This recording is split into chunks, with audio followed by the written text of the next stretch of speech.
izay ny amin'ny etsika arabaritra Enjoy Madagasikara izay sokatra amin'ny fomba ofisialy rampitso iny fa nanomboka androany ary aharitra 2 andro ny atrikasa fanamafisana traikefa mikasika ny ARC na ny African Risk Capacity izay karazana fiantona na assurance eo anivon'ny vondrona afrikanina izay manome tahiry fanampiana rehefa misy trangana loza voajanahary.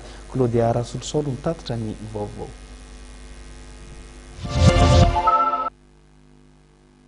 Anisan'ireo firenena marefo eo amin'ny resaka loza voajanahary Madagasikara.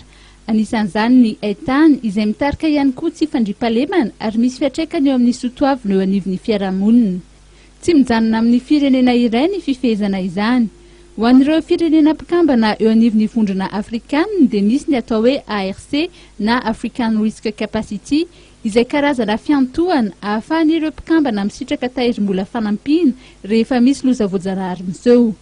Efa nisy ny fanaovan-tsiny teo amin'ny ARC sy ny gouvernemanta malagasy amin'ny alalan'ny CPGU ary nisy ny fanamafisana traikefa tanterana mandritra ny 2 andro etsy amin'ny trano fandraisam-bahiny Colbert.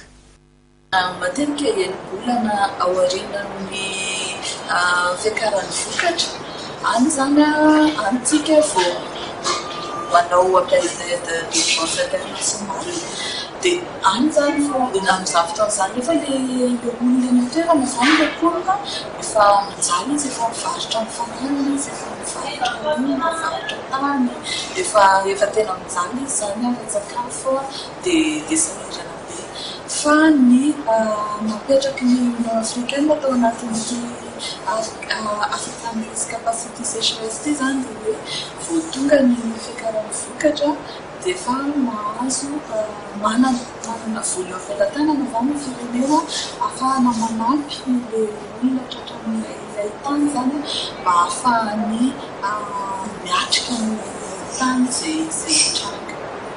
Mariana fa any amin'ny tapany atsimon'ny nosy no tena itrangan'ny Etany matetika dia ny distrikan'ny Androy, Anosy ary Atsimo andrefana.